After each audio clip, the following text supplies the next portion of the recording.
If you followed the chapel schedule for the year, you would have seen earlier on that today was scheduled for the International Student Organization. But then you would have noticed that switched for Dr. Dan Russ, who's our academic dean. That's who I was expecting to be here today too. Unfortunately, this morning as I was preparing really great and wonderful things to say about my friend Dr. Russ, he called to say he was feeling really lousy and has to stay home. We're going to get him back here because I want you to hear what he has to share. But in the meantime, you can pray for him and for each other. How many of you have been not quite really healthy? Yeah. Yeah. And the ones of you who are the most not healthy aren't even here. So there's a lot of illness going on out there. These things in the pew, if you have them, you can fill them out. I won't take offense if you write on this instead of studying history while I talk. So you can pass that around if you want to. Let me ask you this. Has your mother ever given you advice that you wish you had taken but didn't? Yeah, it happened to me one time so poignantly. You know, we all come into this world naked and vulnerable, and in this moment I was feeling naked and vulnerable and about to be taken out of this world because I didn't listen to my mom's advice. She said things like, your vegetables don't combine the lights and darks in the laundry, and never, ever pick up hitchhikers. Well, when I was in college, I had this job that took me away from my home state in a place I hadn't been before, and I had to travel around a lot, across counties, and I started relying on hitchhiking. And I did it quite a bit, and I met some great people, a lot of really friendly folks out there, and so I had this soft spot in my own heart for hitchhikers. My first year out of college, I was working in Pennsylvania. My brother got married up in Maine, up in Kennebunkport. And I left my job for the weekend, drove up to Kennebunkport, and had this beautiful wedding ceremony. He was the first in our family to get married, and I loved my brother dearly. And it was just marvelous. Sunday, it came time for me to get back to work, so I started driving down through New England. And when I got into Connecticut, it was already dark. It was probably 8:30 or 9 o'clock at night. The skies were just pouring rain. It was a dark, dismal night. And I'm driving through Hartford and come to this place where there's a lot of construction and an overpass is being built. And traffic is slowing down because there's weird merges. And I see this guy standing under the overpass. He was tall and lanky, about 6'4" and kind of skinny. He had a dark trench coat on. He's kind of huddled up like this and a scrappy beard and a huge duffel bag at his feet. And I was feeling great about having been with my family and celebrating a wedding. I was feeling compassion. I'd been right where that guy was in the rain looking for a ride, and I was watching the taillights ahead of me just go on past, on past, on past. And I thought, I got to pick this guy up. So I pull over. He opens the door, and he climbs into my 1984 Toyota Tercel, and he throws his big Army duffel bag in the back seat. And then he climbs in, and Tercels are these little compact cars, and his knees are up in his chin, and he's sitting there. If he'd weighed more, he would have been like Hagrid, but he was skinny. And he's sitting there, and he says, "What's your name?" So I said, well, my grip of the wheel is a little bit tighter. I said, I'm Greg. Welcome to my car. He says, without looking at me, staring straight out the rain-soaked windshield, he says, "Well, Greg, now that I'm in your car, I have something I have to tell you." And I'm thinking, okay, Mom, I'll never, lights and darks, I'll keep them separate. I'll eat all my vegetables, And he leans over the back seat and he starts unzipping the duffel bag. And I'm thinking, there was a flash of fear, but then it was kind of funny.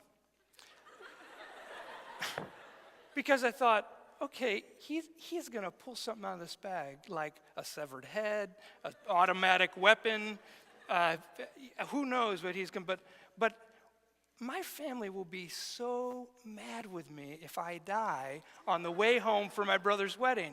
This is crazy.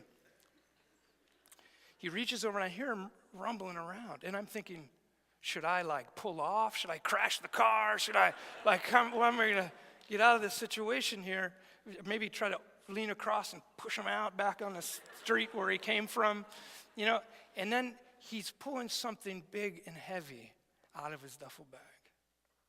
And he whips around and he has a giant white family Bible with a picture of Jesus on the cover. Boom. He says, Greg, I follow Jesus. I said, oh, that's great. That is so great. You know? I asked him, what's your name? He says, my name's Ronnie. And he said, there's something I want to tell you. And he starts flipping through scripture, and he's not well. He's not coherent. He turned out to be as sweet as could be, but he was kind of frantically flipping through scripture, reading a little verse here and then another one there, half a sentence, you know, and he's trying to tell me about Jesus. And in the back of the Bible, he had these kind of uncrisply folded, trifold little sheet of Xerox paper that had been Xeroxed far, far removed from the original. It was speckled, and on the front was a cover of him, or a picture of him, and the name of a rescue mission in San Francisco. And the little tract told the story of how when Ronnie was a teenager, he moved like so many other troubled and lost young folks out to the West Coast, and he got mixed up in heroin and LSD, and it fried his brain until he found his way to a rescue mission in San Francisco, and they took him in, and they fed him, and they helped him come off what he was on, and they picked up the education that had been left behind, and they introduced him to Jesus.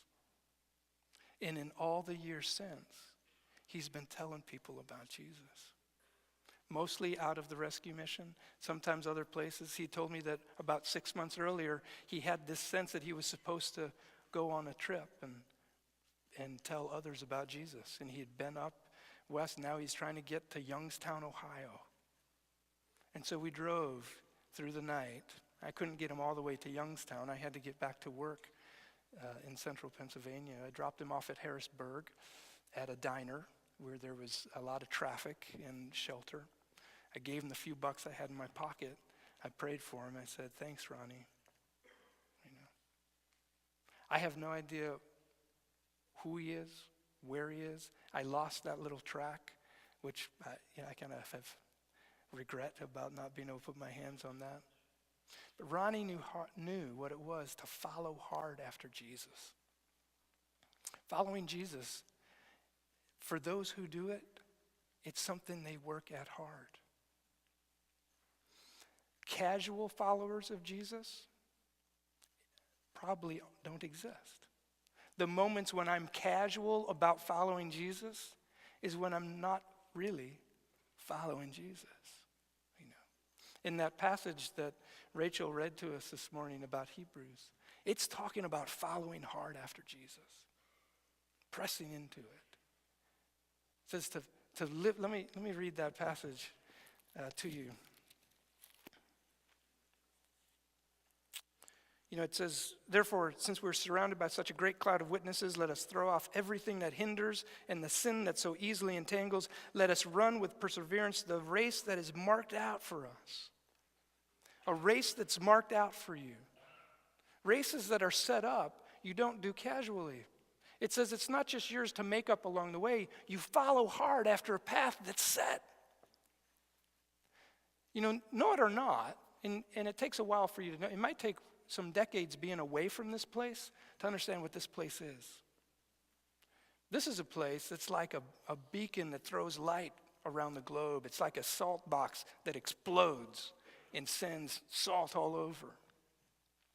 And the reason it exists, and we don't just tell you to go to Middlebury or Bowdoin or Bates or UMass Amherst, is because in addition to being equipped as teachers and physicians and mathematicians and artists and athletes, we also want you to be equipped as people who can spread that light and that salt in all kind of disciplines all over the world. That's the big story. The grand story. Thank you so much, the Wind Ensemble. That was such an aptly named piece, Transcendent Journey. It was so bright beautiful. It was transcendent, so full of energy and light. It's like, yeah, that big picture of what's happening, what's God doing, his redemptive work in this world, it is that big thing that will culminate when the realm of this world, the kingdom of this world has become the kingdom of God in his Christ. And all things will be made new. And all things in their own way and in their own voices, doing their thing they were made to do, will praise the God who made them.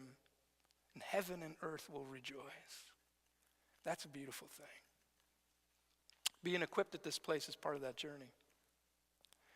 But when I wake up on a Wednesday morning, I often don't have that same kind of vibrant, beautiful, energetic, light, optimistic vision in my mind that you guys stirred up with that song.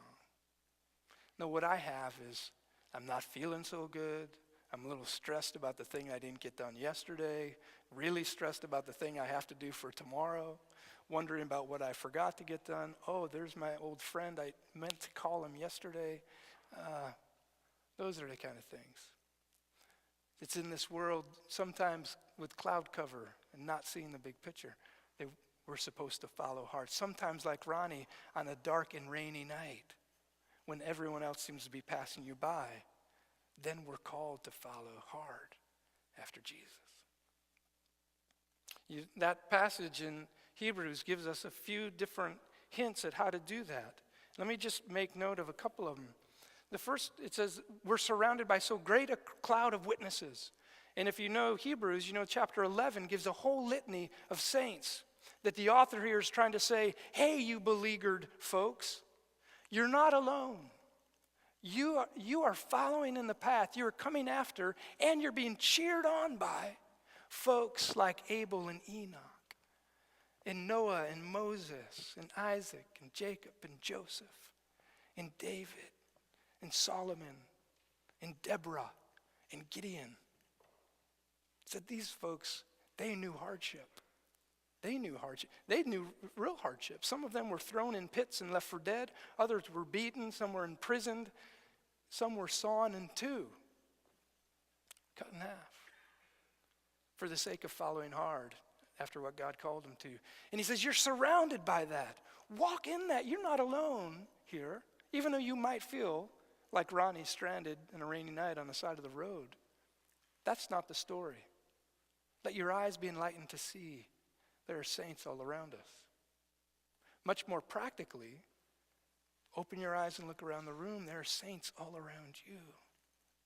This journey we cannot do on our own. People ask me this, what's the most important part of spiritual formation during the college years? And there's all kind of answers to that, and they're all kind of good answers, but I think one of the best answers is this. That if you can, during your time at Gordon, maybe you've heard me say this before, but if you can, during your time at Gordon, cultivate 3 intentional friendships in which you can be honest with your heart before God with those friends. Share the ups and downs, the joys and the disappointments, the anxieties and the desires and hopes and fears. Share those honestly before God with those friends. That is like the best gift you can give yourself to take into the life journey ahead of you. Do that. Do that. I am convinced of this, that there's a large percentage of you who are feeling like, I so want that, but there's nobody here. Right? And there's also a huge percentage that's like, I'm here and I just wish I could find somebody else. Not everybody's the same place of wanting that. But there are 2 or 3 who can know your heart and can walk with you, who can be not just the saints who have gone before, but the saints who walk beside. They're there. Build them. Invest in them. Take the risk of being honest with them. Even if you think if they saw your real self, they would gag and run away. They wouldn't. Chances are they would recognize reflections of their own self in what you share. Take the risk and do it together. We do it together. Secondly, we do it by setting aside the sins that beset us. the things that tangle us up. There are all kinds of things that do that. I'm trying to decide how to use this time best. I could start naming the things that beset you. No, I won't do that. I could name the things that beset me. Would you like that? No. My wife laughed. Yeah. Let me focus on this one. Appearance, how we appear to others. Taking more care about how we appear to other people than how we actually are. That's a sin that besets us. And we all have different ways we want to appear. Some want to seem business-like, the up-and-comer, the one to be entrusted with professional responsibility. Some want to appear like laid-back surfer, dude, everything's cool. I think I've got 2 or 3 longboards somewhere on this campus, you know. Some want to appear sexy, really attractive. So they're beheld that way by others. Others want to seem smart. And they don't care if they're thought a nerd, just so long as they're respected as smart. We put a lot of energy into how we appear in a way that sometimes erodes the reality of really what we are, but to be. When we're on this path laid out for us, following hard after Jesus, it doesn't matter that much what we look like. It just matters how we move. There was this great Olympic runner, Emil Zatopek. And you guys runners, anybody know this name? Emil? Yeah. He in Helsinki, Olympic Games, 1952, the guy won 3 gold medals. He set an Olympic first. He won 18 world records in his lifetime. His way of running was gangly. Someone once described it as a man wrestling with an octopus on a conveyor belt.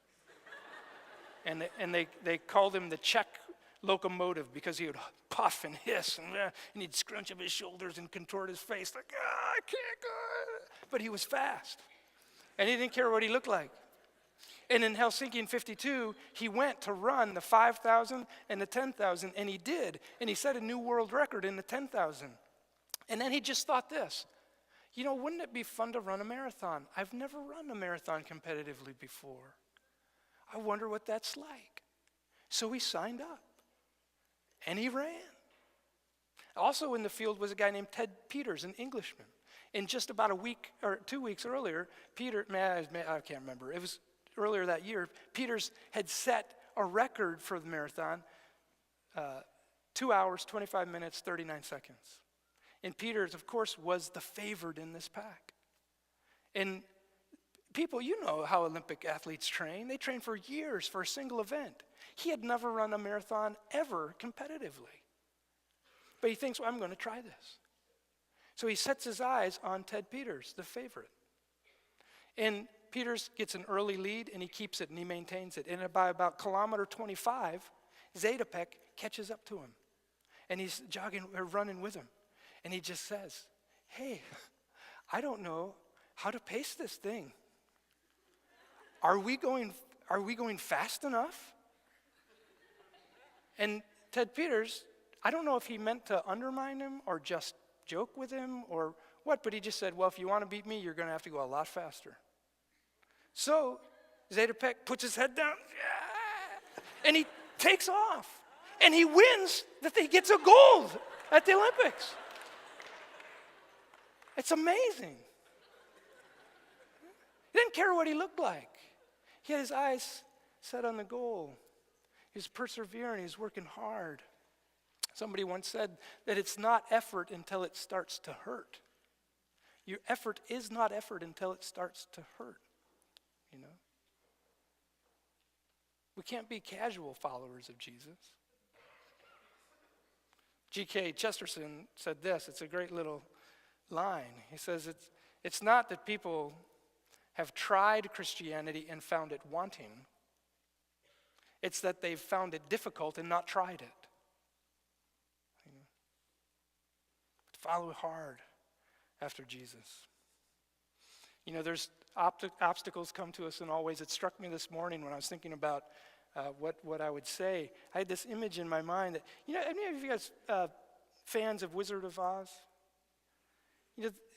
On their journey, there's all kind of obstacles that they have to face to get to the great city of Oz, and some of them are ugly and noisy and frightening, like the flying monkeys, And you face some stuff like that, some things in your life that comes out of nowhere. An army of flying monkeys taking them. They also face other obstacles that are like the poppy flower field. Remember when they're walking through the field of poppies and they just go to sleep? The church here in North America, is in way more danger of poppy fields than flying monkeys. If I had a choice, I'd probably take the flying monkeys. You could see it. It looks ugly. It looks frightening. It stirs you up and you say, no, I don't want that. But it's so easy to just fall asleep here. Either things get us off course. What are those things that are putting you to sleep, distracting you? Lay them aside. The last thing is just this. He said, so fix your eyes on Jesus. Let us fix our eyes on Jesus, the author and the perfecter of our faith, who for the joy set before him endured the cross, scorning its shame, to sit down at the right hand of God, at the throne of God. Wow. Yes, my prayer as you leave this place, you keep in your ears and in your mind the swelling, sparkling, lofty, strong picture evoked by that transcendent journey. Where are we headed? Who are we headed there with? Why are we going there? Can we do it like we mean it? Can we do it like we mean it? Setting aside those things that beset us and pressing on. Fixing our eyes on Jesus, whose own path was so much like our own. Sometimes alone, and a rainy side of the road, but have a vision of what was to come. A vision of a world yet to come. A vision in which we are so glad to be ourselves, because God has made all things new. The rottenness of our own hearts, the despairing moments, the prideful moments, all scrubbed away until we take up our place of belonging with God's people in God's world, who with joy participate in what he's going to do next. What a great thing. So I'm going to ask the wind ensemble to come back up, and we're going to do a postlude in the service.